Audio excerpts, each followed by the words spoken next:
Hey there, everybody. It is good to see some people logging in. Hello, Jim. I am glad you are looking forward to today's workshop. And as you can see, Mojo is joining us first thing.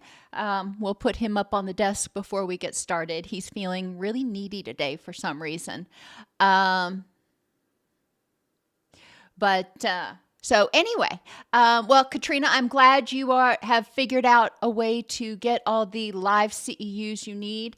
Hello, Darlene. Glad to see people from New York. That is a new approval that we just got. Well, I guess it's been almost a year now, but really glad to see that people are finding it and taking advantage of it. I know how hard it can be to find live CEUs. For those of you who need extra live CEUs, I do have a workshop coming up, and it's separate from the unlimited membership, but I do have a workshop coming up on October 24th. It's 6 hours, and it talks about healthy aging. It's basically 6 hours on geriatric mental health, and it has been pre-approved for nursing home administrators as well as for clinicians. But if you are interested in that, reach out to support@allceus.com and ask for the promo code for the Aging Gracefully workshop. If you are an unlimited member, you have already gotten that code. If you've, we just sent out a newsletter a couple weeks ago that has the code in it. But again, you can always reach out to support@allceus.com. The regular price of the 6-hour workshop is $30. But if you are an All CEUs member, we are giving you a 50% discount. So anyhow, that is where we are there. Hello, Adriana. Hello, Crystal. Hello, Alana. Hi, John, and welcome from Nevada. Good to see people here from out there. There was Katrina is from Idaho, so we got people that are out west there. Hello, Paula. Hi, Lisa. Always wonderful to see you. Hello, Crystal and Roger.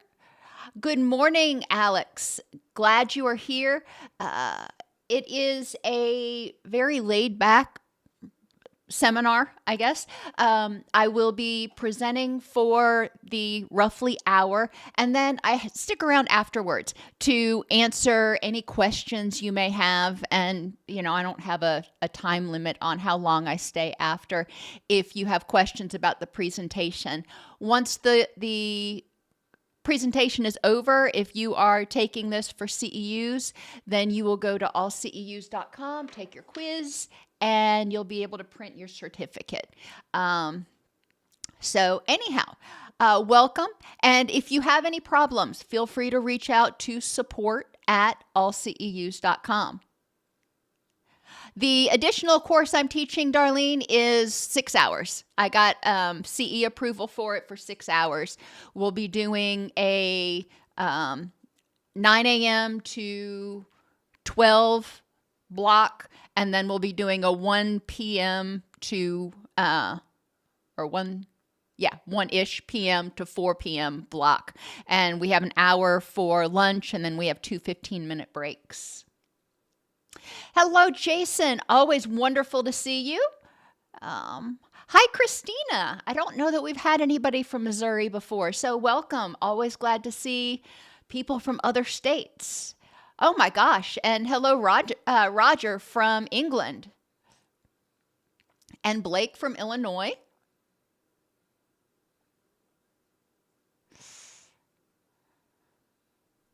Ah, you're even at the Air Force Base. Cool. Wonderful, Catherine. Okay, so let's put Mr. up here so I can focus. Now y'all know why I always have cat hair on my mic. He's my big boy, though. All right, we may have to put him out today. He's unusually needy.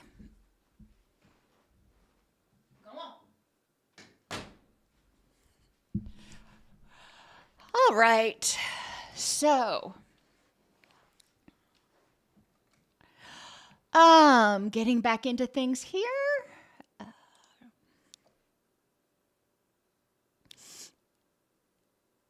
I'd like to welcome everybody to today's presentation on creating intimacy and respecting boundaries in relationships. I'm your host, Dr. Elise Snipes.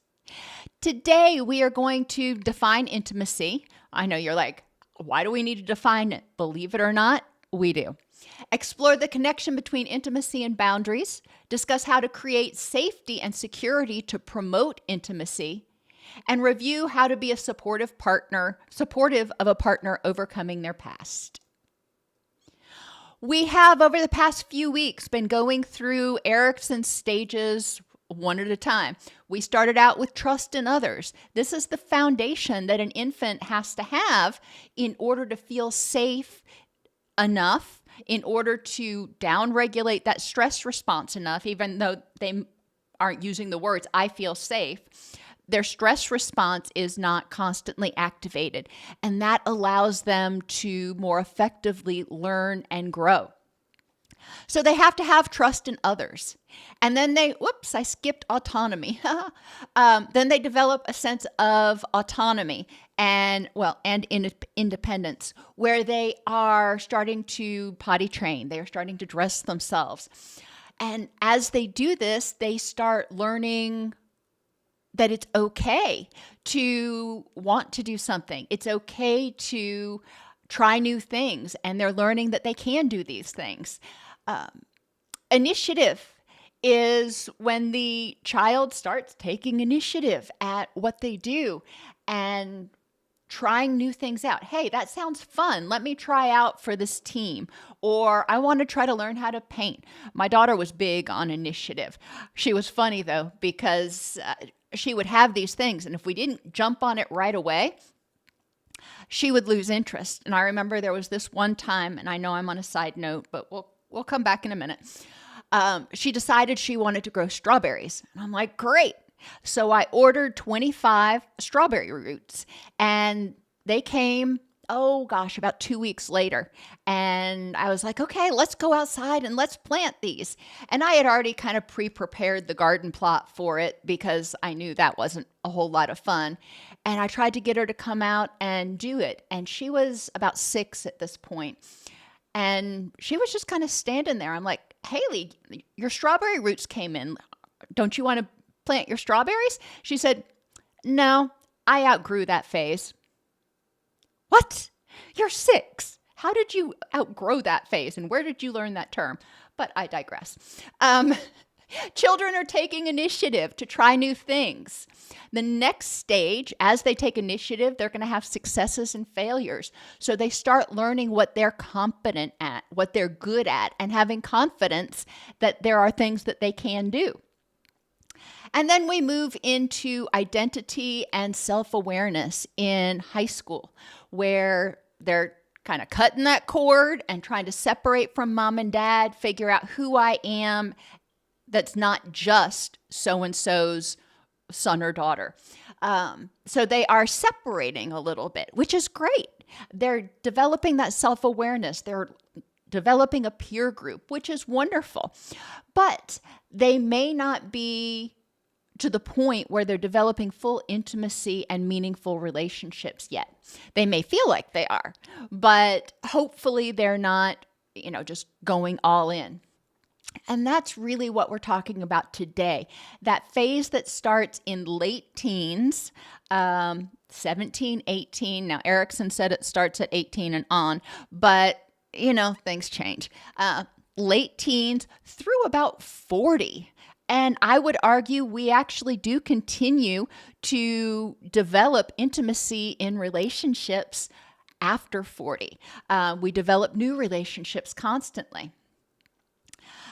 People in their late teens through 40s seek a higher level of intimacy and want to develop lasting, evolving relationships with others.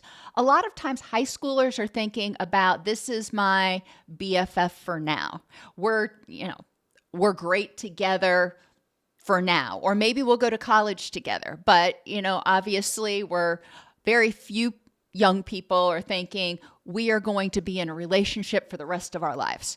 They're just not thinking out that far. And that's okay. That's okay. Some teens and older may still need to develop self-intimacy, and we'll talk about that in a minute. So boundaries are like the walls and rooms of your house that keep people out of places you don't trust them to be until and unless you choose to let them in. And we have all types of different boundaries. Our physical boundaries, my personal body, and that also includes how comfortable I am with eye contact. Some people, they have this death stare, and if they're looking at you direct in the eyes for too long, it can start to feel kind of creepy, like they're boring into the back of your soul. And that's a boundary. You will probably avert your gaze if it starts to feel overwhelming. Interpersonal boundaries, these are your relationships and how quickly you feel comfortable doing things in relationships. And I don't just mean intimate physical things. I mean sharing your confidences, sharing your thoughts, sharing your feelings. When I interact with people at work, I'm going to share a lot less with them interpersonally in that relationship than about what's going on in my life and blah, blah, blah, as opposed to what I'm going to share with my close friends.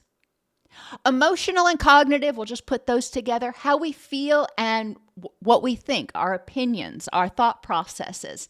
And we have boundaries for those. I am not going to share all of my feelings with every person I meet. And I'm not going to share all of my thoughts or beliefs with everyone that I meet. And when I do choose to share those things with people, I've developed a greater sense of intimacy with them. I choose to share that information. And again, I use the analogy of cards on a table. I'm putting my thoughts and feelings out there. I'm not going to push them on another person. Likewise, I'm not going to let them push their thoughts and feelings onto me. So these boundaries are really important so we can continue to discern self from other. Environmental boundaries, that's your stuff. And we all have times where we don't trust people around our stuff. Somebody you just met, you would not give a key to your house because, you don't know what they do with your stuff. Or you'd be concerned that they'd be going through your drawers and getting all nosy. So environmental boundaries involve how confident, how trusting you are of letting people in your space. And then spiritual boundaries are how you feel connected. And we're really going to focus on the first 5 boundaries as we talk about things today. So when you let people in your house, you make yourself vulnerable. You're not going to let some random stranger come in your house and have them sit down and have tea. Probably not something you're going to do. Probably wouldn't feel safe. Just like you wouldn't start telling somebody your deepest, darkest secrets if you just met them. Even in therapy, when I meet a person for the first time or first couple of times, I don't expect them to be 100% forthcoming about everything and their deepest, darkest stuff or their traumas because they don't trust me yet. They have no reason, with the exception of the fact that I'm licensed and they're paying me, but they have no reason to believe that I'm trustworthy. And it takes a minute for people to start warming up and feel confident and comfortable saying, okay, well, I didn't tell you this before, or maybe this is something that you need to know that I haven't shared yet. And stuff gets shared when you're in therapy, not in a sequential fashion, but these underlying layers will come out as the person starts to trust you. The same thing is true in relationships. When you meet a new friend or you meet a new partner, you're going to tell them the superficial stuff at first. And as you get to trust them more and believe that they are going to accept you for who you are, even if you share different opinions or you share different feelings about something, then you will clue them in. But we want to think about these boundaries when we're developing intimacy with other people. A lot of times our intimacy starts out with cognitive intimacy. I will share with you my thoughts, or maybe emotional intimacy. I'll share with you my feelings about something. And if I share those things and you don't make fun of me, you don't go spread gossip, you don't do whatever, then okay, well, maybe this person's trustworthy and I may share a little bit more the next time. Intimacy means allowing someone through your boundaries, ideally intentionally. And why do I say ideally? Well, especially in the younger end, or for those people who have difficulty with secure attachment, there can be challenges to becoming more intimate in relationships. They may feel like they have to violate their personal boundaries when it comes to intimacy in one of those domains in order to be loved, in order to not be abandoned. And when I say intentionally allowing somebody through the boundaries, I mean, you think about it and you say, yes, I want to let somebody in. It's not out of fear that they're going to abandon me. It's that I want to let you in. And again, with both of those groups, you also have people who want to maintain some level of boundaries, but they just don't. They get into a relationship and they're in a relationship for a week, and all of a sudden it's just the floodgates open and I'm going to tell you every deep, dark secret, and there's just no boundaries. This behavior is driven by something. A lot of times it's driven by fear of abandonment. Some people may make themselves overly vulnerable because they want to, quote, put it all on the table at first. So here's everything. If you're going to reject me now before I get involved and have a stake in this. For other people, they put it all out there because they think if I give you all of this stuff, you will see that I need you in my life. So it could be the motivations differ, and there's probably other motivations, but we're going to probably explore that a little bit more as we go through. Think about if you've ever been in a relationship where it got too intimate too quickly. And that could be physically, but it also could be in some other way. You started spending too much time with somebody too quickly, or they started demanding too much of your time too quickly. That's that interpersonal intimacy. Or interpersonal boundaries. You're like, I need to be able to have other friends. Or you start sharing with someone too much too soon, and then you feel ashamed, or you feel vulnerable, or worse yet, they betray you. Recognizing that intimacy and boundaries go hand in hand, because boundaries protect me from getting intimate too quickly in relationships. They protect me from getting hurt. And boundaries also allow me to, just in general, feel safer. Intimacy is not linear, dichotomous, or static. What do I mean? When you start developing intimacy with somebody, it's not, you get a little bit, and then you just gradually develop more intimacy over time. Now, it could happen that way, but a lot of times it goes in fits and spurts. You develop some intimacy, you kind of hang out at that level for a while. You may develop some more, you kind of hang out there for a while, and then something happens. It could be something they did or something somebody else did, and you pull everything back closer to the vest, and you're like, you know what? I don't really trust people right now, so y'all need to just back off a bit. That's okay. Linear, even if you've let somebody this far into your house, doesn't mean you can't say, you know what? I don't feel comfortable having having people in the house right now. It's not dichotomous. It's not all or nothing. I'm either all intimate, you know everything, and, I have no secrets, or I'm completely closed off. It's different, and it's different with different people. As I mentioned earlier, I have a different level of intimacy with different friends I have based on how I know them, how well I know them, sometimes what their perception of things. If there are topics, for example, that we don't see eye to eye on, and we can't, for some reason, have a reasonable discussion about it, I'm not going to share that stuff with them. I will keep that close to the vest, and I will share other stuff in other areas, but I'm not going to share everything with them. And it's not static. Your intimacy, as I mentioned, it's not linear. It's not static. You don't just become trusting of somebody and intimate with someone and you're there forever. It can wax and wane. And again, it's not necessarily based on what that person did.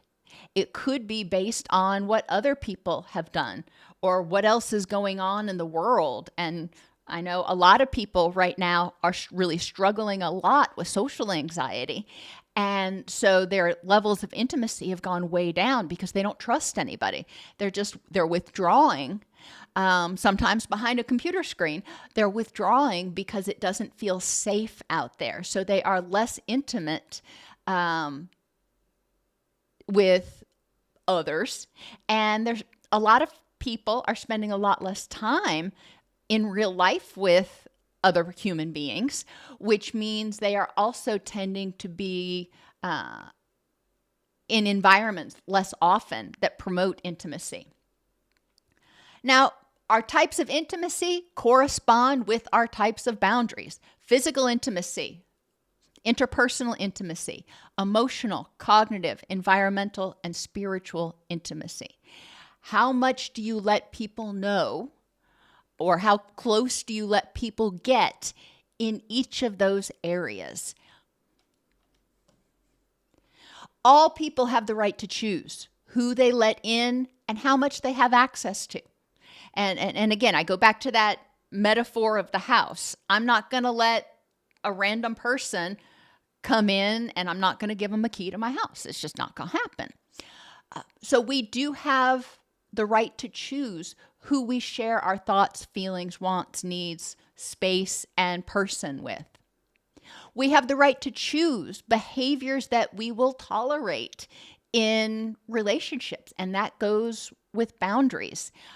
If someone you're in a relationship with wants more intimacy in a particular area, or does something that you feel is unsafe or untrustworthy, then you may reduce your level of intimacy with them until they prove they're trustworthy again.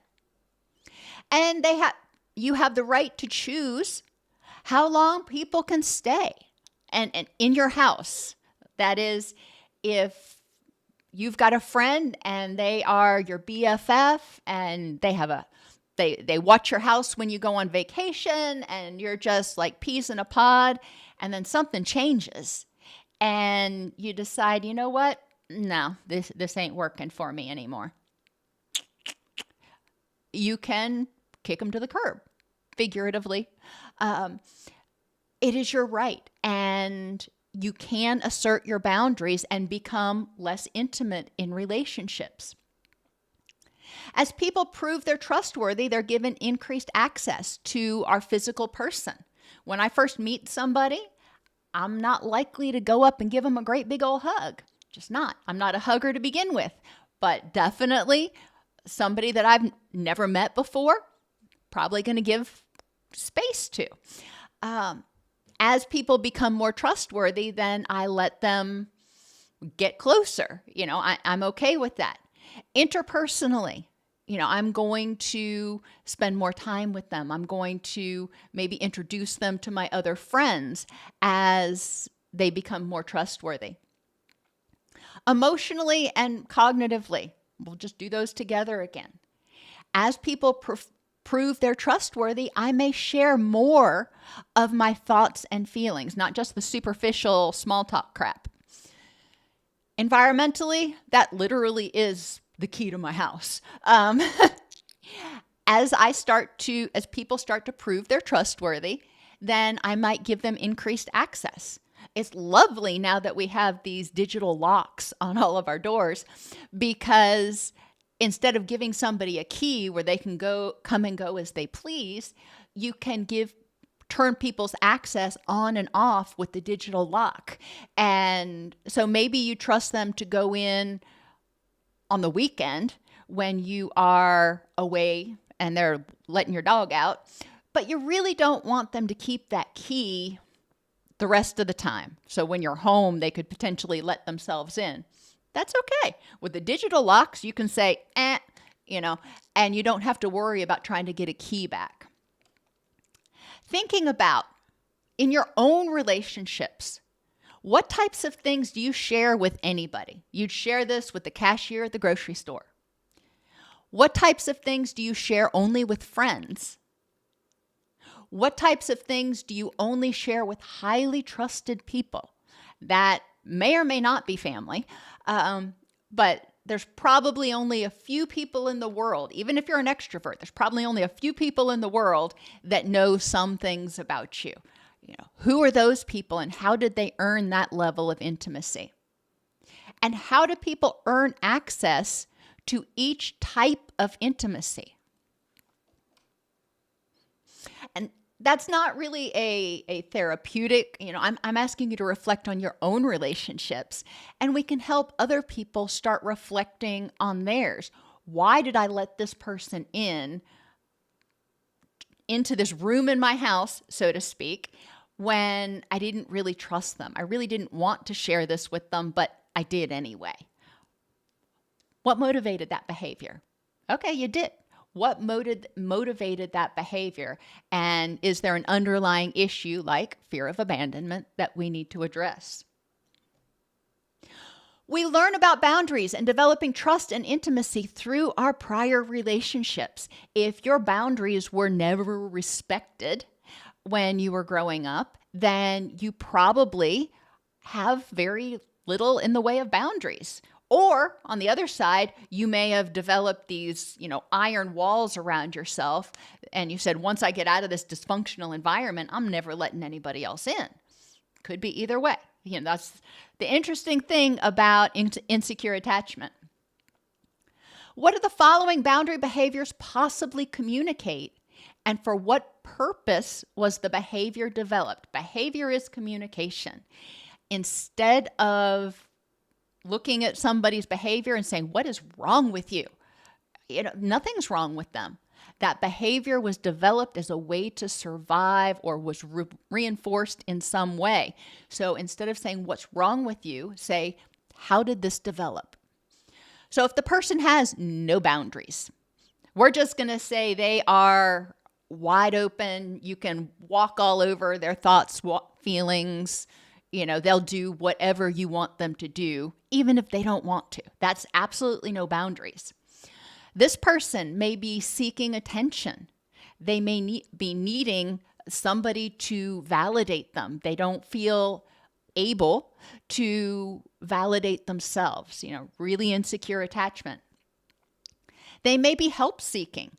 Sometimes people who just haven't been heard from other people in their life, and they're just like, I desperately need some help. At a certain point, they may just start telling whoever's going to listen what their problem is, hoping, somewhere in the back of their mind, they're hoping that somebody can help them. And that's important to recognize. What is the motivation? Some people have no boundaries because they were taught that boundaries were inappropriate when they were growing up. And a lot of our cluster B behaviors, personality disorders, center around very, very poor boundaries. Histrionic personality disorder. The person needs to be the center of attention. The person is often way overshares things. Person often has kind of loose boundaries. Same thing with dependent personality, with the exception of needing to be the center of attention. Now, borderline personality, interestingly enough, hence the name borderline, can go either way. Sometimes they may be sharing everything. It's just like, here it all is. But as soon as they perceive that they are being criticized, judged, rejected, what have you, they're going to pull all that back and they're going to go, I don't trust you at all. So they've either got wide open doors or they're locked up like Fort Knox. Rigid boundaries often indicate a need for safety. And we see this in social anxiety. We see this in a variety of social anxiety disorders, because avoidant personality, that was the other one I was looking for. Avoidant personality disorder. Why did this person develop these behaviors? Well, when you read the symptoms, it reads pretty much like a textbook of somebody who has been hurt or violated or betrayed in some way by likely multiple people, and likely people of significance, like their primary caregivers. So they developed these really rigid boundaries to stay safe, which means they also have difficulty developing any intimacy.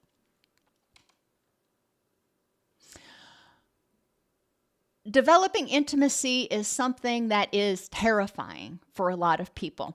And before we get into self-intimacy, I do want to say that when you're working with people in session, it's important to define intimacy in its multiple forms and explore what types of intimacy people feel safe with. People who have a history of abuse are not going to feel safe with certain types of intimacy. And even the word intimacy may trigger terror in their mind. And they're like, oh, heck no, because the only thing they're thinking about is physical intimacy. So we need to be very clear about what we're talking about. We need to potentially find a different word for it. If the word intimacy is triggering for somebody, let's not just keep pounding that out. It's not something that's going to work for them. It's going to trigger them when they hear it. Now, some of you may argue, well, eventually they'll desensitize to it. Possibly. But that's a conversation I want to have with my client. I want to say, okay, if this word is triggering, we can change the word, or we can continue to use the word so eventually it becomes less threatening. Which do you want? But intimacy is something, and after a betrayal in, relationships, when somebody's been betrayed, they often may feel sick to their stomach when thinking about developing intimacy again. Because, again, most people, when they think intimacy, they think sexual. And that there are so many more different types of intimacy that may need to develop, and hopefully do develop, before the sexual intimacy develops. And even before any physical intimacy develops. Some couples that I've worked with, they haven't been ready to touch each other again yet. It's like, no, I'll sit on the other side of the sofa. Okay. So let's talk about what you are willing to share, what you are willing to come closer on. All right, back to self-intimacy and self-awareness. Some people were raised to not talk, trust themselves or others, or feel. In chaotic households, it's not just addicted households, in chaotic households, generally the mantra is don't talk, don't trust, don't feel, because the identified patient in that family dynamic is going to tell you what's going on. They're going to tell you how you feel, how you think, etc. So don't trust your own instincts, and probably don't trust others because they prove they're not trustworthy. So the person's like, how do I develop intimacy? It's important for people to have a level of self-awareness. I can't share myself with others until I know what I've got to share. Physical, obviously that one's easy. We know where our physical person is. What is your level of intimacy in each area with yourself? Are you comfortable with your body? Interpersonal. What is your level of intimacy in each area of that? How comfortable are you with yourself, with your relationship with yourself, with knowing who you are, and basically your self-esteem? Emotional and cognitive intimacy. How much do you pay attention to what you actually feel and actually think about things versus autopilot, what other people tell you to think or feel, or just not thinking or feeling at all, just kind of one foot in front of the other? In today's society, a lot of people are on autopilot a lot of the time. And that's problematic because I can't effectively share how I'm feeling if I don't know how I'm feeling. I can't effectively share my concerns, my thoughts, or maybe even my suggestions if I'm not paying attention, if I'm not somewhat introspective. Now, extroverts, we tend to like to think and talk at the same time. So I might find it useful to have a friend that I can just chat with about these things and figure out, what am I thinking? What am I feeling? Introverts tend to know pretty well what's going on inside and like to think about it themselves before they share. So how we develop this level of self-awareness may differ, but it is important to recognize that we can't share with others what we don't know. Pieces, benefits of boundaries and intimacy. And this is really taking a functional mental health approach. Physical. And you'll notice on each one of these pieces, it starts out with safety. And usually I don't repeat myself like that, but we want to feel physically safe. We want to feel safe in our relationships. We want to feel emotionally like people are going to not make fun of us. Cognitively, we want to feel safe, like they're not going to criticize our thoughts. Environmentally, we want our stuff to be safe. And spiritually, we want to feel safe in our connections. So, okay, we went through safety. When we have good boundaries, it helps us feel safe in all these situations, which improves autonomic nervous system regulation. So your sympathetic nervous system, your stress response isn't constantly active going, not safe in here, feel like I'm in a foxhole. No, the person is able to downregulate, which helps with sleep and circadian rhythms.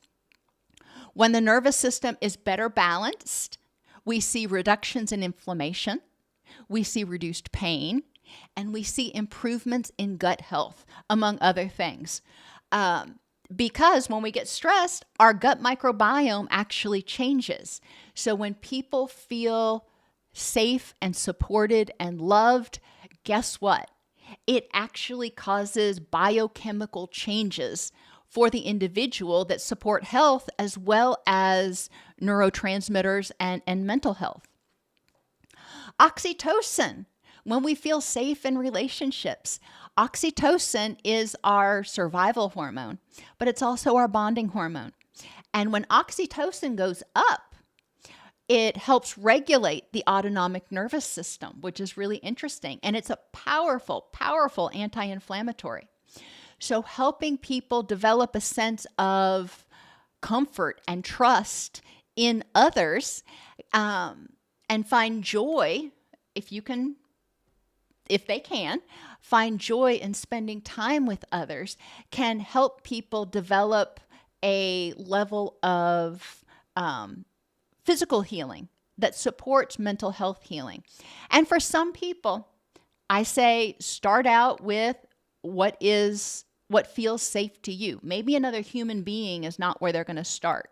Maybe they start with an emotional support animal where they can feel connected to that creature And I don't say that lightly. There are a lot of people who aren't going to start with sharing a bunch of stuff with another human being because they've been hurt before. So, okay. They are in counseling developing boundaries and intimacy with you as a therapist. Now, obviously, it's not physical intimacy. It's emotional and cognitive intimacy. And it's also interpersonal intimacy because they are in the driver's seat. They are determining how quickly or how slowly they reveal themselves to you. They are determining how much time you spend together. And if they decide they're going to fire you, intimacy's gone. Inter and intrapersonal benefits of boundaries and intimacy. When you have intimacy, you feel supported. You feel accepted. When you have boundaries, you feel safe and empowered. Now, we kind of need both. You really can't have healthy intimacy without healthy boundaries. You can have intimacy, but it may not be healthy. So helping people develop healthy boundaries so they can develop a healthy level of intimacy where they feel safe sharing this stuff is so important. It provides a sense of belonging. When we have a level of intimacy, even if it's starting out intimacy with ourselves, we start to figure out who we are and where we belong. We start to trust our own feelings, our own instincts, our own thoughts, which may be new for a lot of people. We develop social support. Now, part of that, developing the ability to support yourself and say, I am validating my own feelings. Other people may disagree with me. I am in my mid-50s, and I still cry at Charlotte's Web and pretty much every other Disney movie out there. And, let's not forget Land Before Time. But,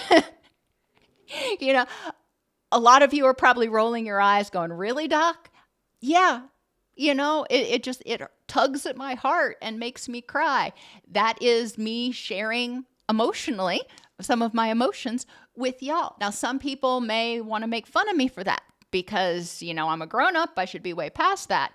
But no, I'm not. And that's okay. But when you have intimacy, you feel a sense of social support. If you have intimacy with yourself and you can validate your own feelings, that is the first step where you say, this is how I feel about this. And I don't care what you say. I don't care what other people think. This is how I feel. Well, score. That is, good boundaries. I'm saying this is how I feel. It is what it is. When I start feeling comfortable sharing it with other people, then I may be able to get other people who socially support or who have similar feelings in that way. I may also encounter people who don't get it, but they're like, all right, Doc's a softie. It is what it is. And we gain greater self-awareness as we become more intimate in our relationships. If you think about, most of you remember from Psych 101, the Johari window. There's stuff that everybody knows about you and you know about you. There's stuff that you know about you that nobody else knows. There's stuff that other people know about you that you're not aware of yet. Oh, well, when you are in intimate relationships with other people, they may help you see aspects of yourself that you never knew existed before. And that can be really empowering. And then the other window is stuff that nobody knows about you and you don't know about you. So it's just kind of that black hole. But being in intimate relationships is not just about sharing. It can also be about learning more about yourself. Emotional benefits. Again, you feel safe, you feel empowered, and you feel love. You feel love and acceptance of yourself, and you feel love and acceptance from other people for who you are, not necessarily what you do. They may not agree with that, but for who you are. Cognitively, when you are in intimate relationships, especially with others, you're able to glean multiple perspectives on things. You can talk about a situation and say, this is how I see it. And somebody else may see it slightly differently. And somebody else yet may see it a third way. And you can start getting a more three-dimensional picture of what's going on. Even if the intimacy is only with yourself, you can get multiple perspectives by trying to look at it from different perspectives. But that means being willing to think about it, being willing to listen to yourself. You have improved problem solving. When you are feeling safe, you can think more clearly. When you have a level of intimacy, a greater level of self-awareness, and possibly a greater level of interaction with others, you may have additional information to help you with your problem solving. You're going to be more cognitively flexible. And you may see things from a different perspective when you are in a safe mental space versus one of fight or flight.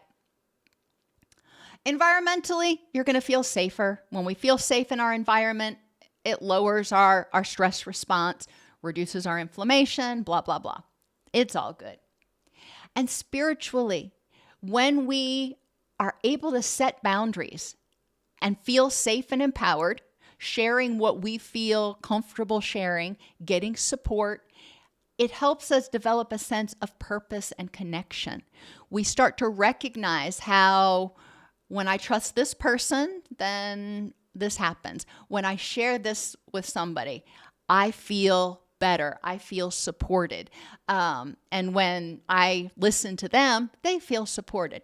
And these are the things that grow. So you start seeing that bidirectional interaction between yourself and the environment. So what do we need to do? Create security in these relationships with craves. Now, this is a little bit different than the cares mnemonic, but it is. Consistency. Ensure your behaviors match your words and your responses are consistent with your values and help you maintain safety and empowerment based on the facts in this context at this time. Now, that is a whole lot of stuff, but consistency is kind of the groundwork. You want to be checking your reactions, preferably before you act, but at least retrospectively to say, when I did that, was that consistent with who I am, with my values, with my thoughts, wants, and needs? Or was I reacting to something else? Was I letting somebody else invade my boundaries? Or was I reacting and pushing other people away from my boundaries? Responsiveness. Respond to the person or yourself in a way that acknowledges and helps meet needs to feel safe and empowered in the moment. And yourself. We have to recognize that every relationship involves intimacy with yourself as well as intimacy with another person.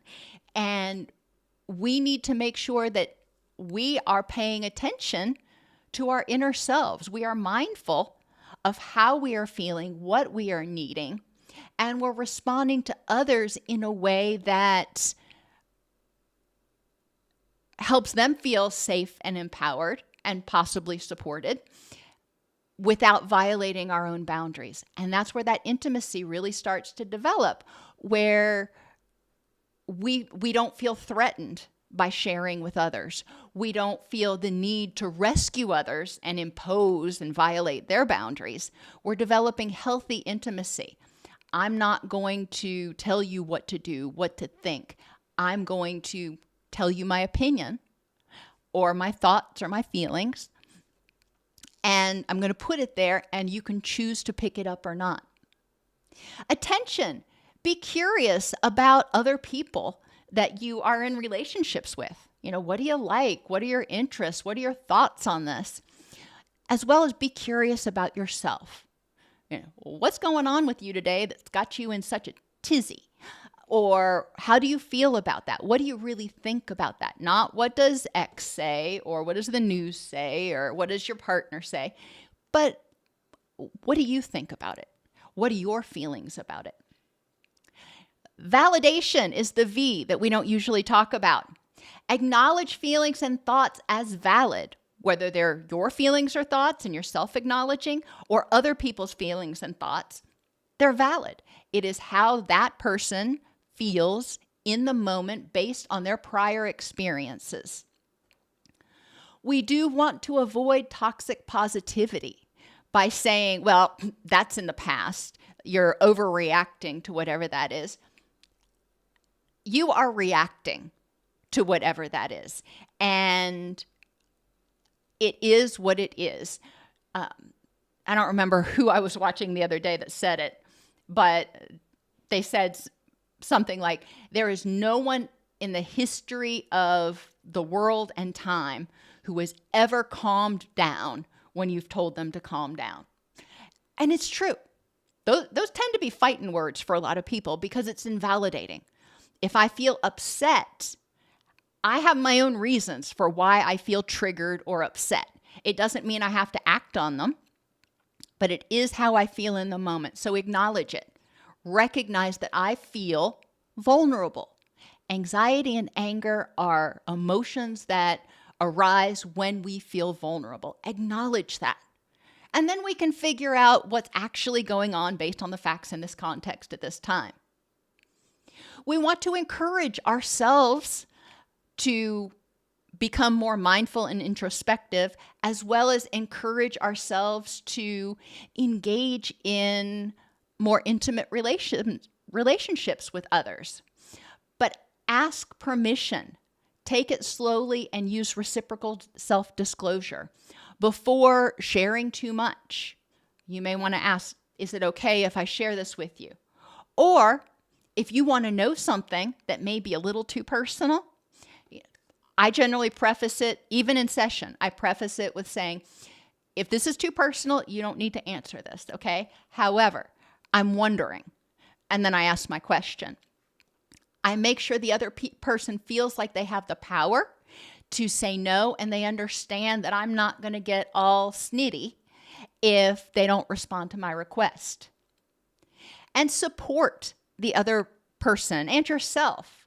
We want to make sure that we're creating a safe, supportive environment that loves the person for who they are, even if we don't like the behaviors, even if we don't agree with their thoughts. That's okay. They're not our thoughts. Those thoughts belong to that person, and we need to let them choose what they do with those thoughts. In terms of helping people overcome the past, it can be really easy to violate boundaries and make people feel uncomfortable, especially if you've gotten to the place of a level of intimacy where they've shared some trauma from their past. They feel really vulnerable. And then if all of a sudden you start telling them how they should think, how they should act, what they should do, it can feel like you're taking their power from them. We, as caretakers or whatever, we need to explore our motives for wanting to change or fix another person, because this might ultimately represent what has happened before in the past when someone else took their power away. We don't want to re-traumatize people. We need to recognize behavior as communication and creative survival. If somebody is being too free with what they share, or they are being too walled off, those behaviors develop for a reason, and we need to respect that and work with it. You know, if their lack of boundaries or rigid boundaries are making it challenging to be in a relationship with them, we need to share how we feel and what we would like to see in the relationship. Now, not go from 0 to 100, but say, I don't feel like we're really connecting that much. It feels like there's a wall between us. And then suggest something, would it be possible for us to whatever is a reasonable first step in that relationship. Would it be possible, or would you be willing to share with me one of your favorite childhood memories? That's non-threatening. I'm not saying share with me your first trauma. I'm going with something happy. Share with me something happy. Or are you willing to tell me what one of your favorite guilty pleasures is? For me, watching the Flintstones. Yes, Disney, Land Before Time, and the Flintstones. I am a giant child sometimes, but I'm okay with that. We need to understand that people's past trauma impacts the whole person down to a neurobiological and sensory level, and recovery from any form of trauma should only be done with a professional. If they are abuse survivors, it is unwise, very unwise, if you are not a trained professional, to say, hey, let's talk about this. Likewise, even if you are a trained professional, if this is not your client, don't go there. Don't start doing therapy with your friends, because that just gets into such icky, ethical, gray area, power dynamics, all kinds of stuff. Don't do it. So if somebody has trauma, respect it. Encourage them to seek help from someone who can help them navigate that trauma. And also recognize how exhausting working through that stuff can be, and be compassionate with them. You can be supportive in their recovery or your recovery, and create an environment that promotes safety and empowerment. So sometimes you're helping yourself overcome the past, and you need to explore your motives for wanting to change. You're needing to recognize your behavior as communication. All right, what is it communicating, and what could I do differently?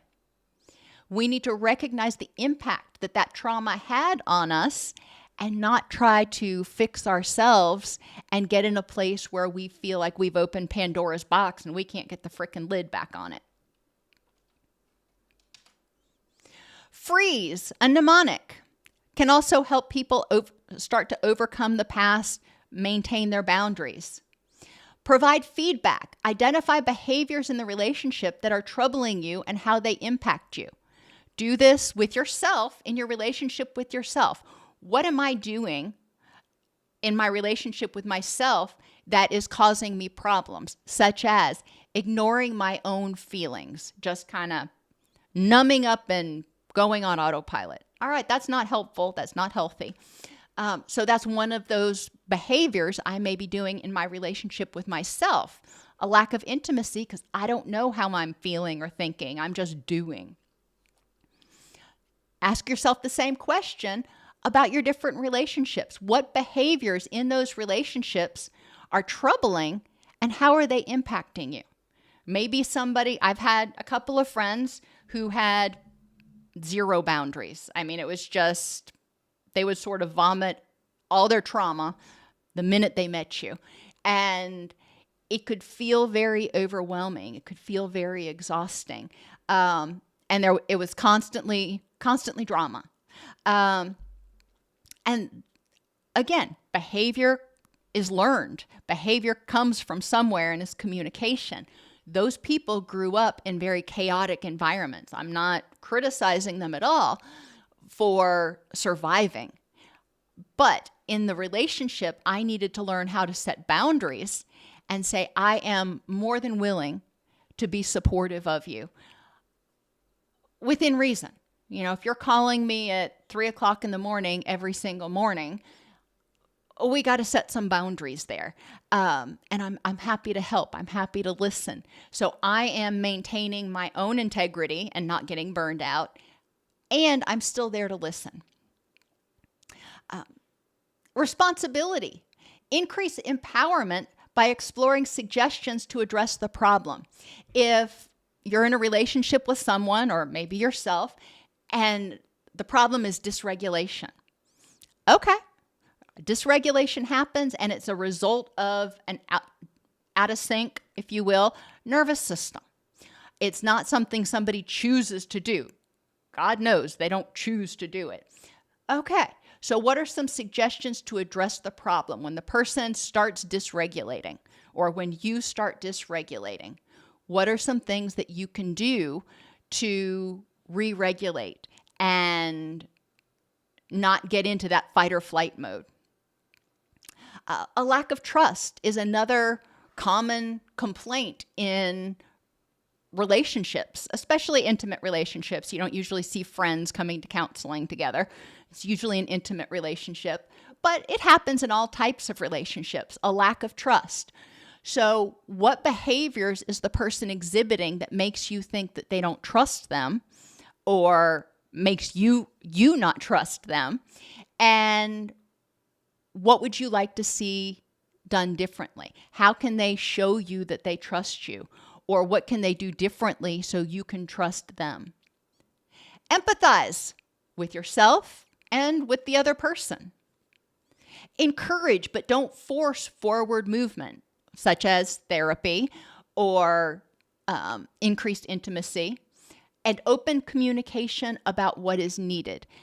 Sometimes people aren't ready to communicate that. That's one of those cognitive/interpersonal boundaries.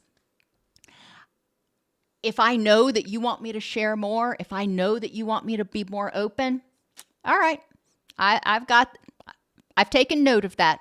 Not ready to do it yet.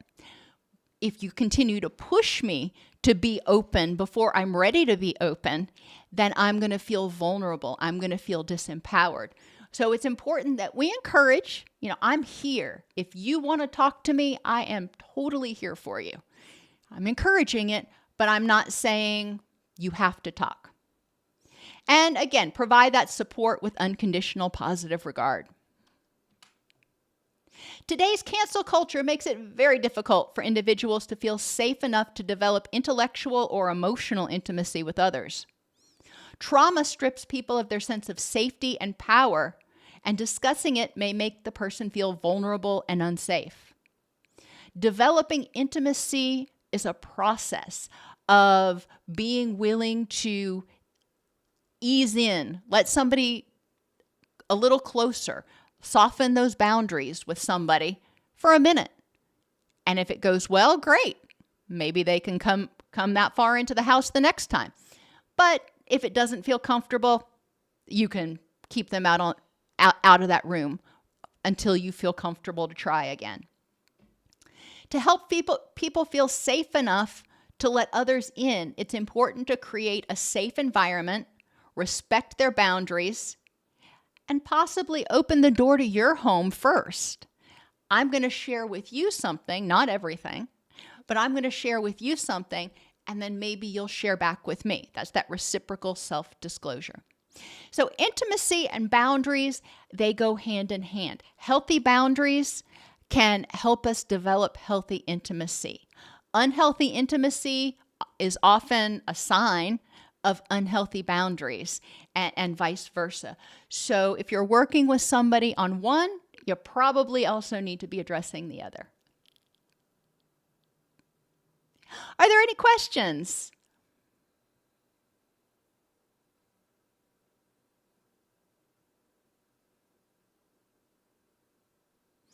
You're very right, Katrina.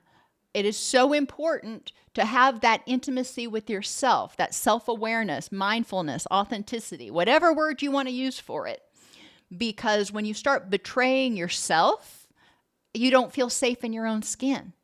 And then it's really hard to feel safe in other relationships.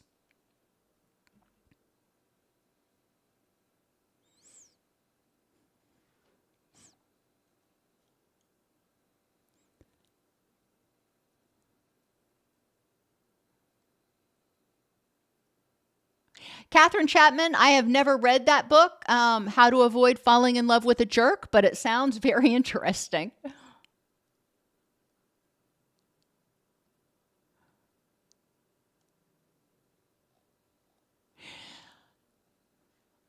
Thank you all for being here. I so appreciate it, and I look forward to seeing you next week. I believe next week we're going to switch gears a little bit, and we're going to be talking about fetal alcohol spectrum disorders, which are far more prominent, far more prevalent than you may think, and often are intergenerational. So if a caregiver has an FASD, it is much more likely that they will, if the mother has an FASD, it is much more likely that they will drink during pregnancy if they are in an environment that supports alcohol consumption, which means they will probably give birth to a child who has an FASD. And it's on a spectrum, very low impact to very high impact. So it is interesting to, and also recognizing in that dynamic that maintaining the treatment plan has to take into consideration what the parent is actually capable of. If the mother has an FASD, cognitively, they are struggling to understand what we're saying. They can often talk a big game. They often talk at the level of a 25-year-old, but comprehension may be down at the level of an 8 or 10-year-old. So we do need to take into consideration a lot of those things when we're doing family therapy, when we're working with children, and even when we're working with adults with an FASD, helping them understand their upbringing a little bit more.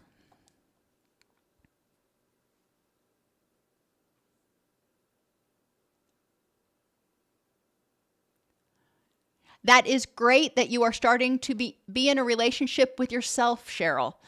Start there, and when you feel comfortable, if you feel comfortable, then you will take the next step. But being self-aware is one of the most important things, to not violate yourself and make yourself push your recovery backwards.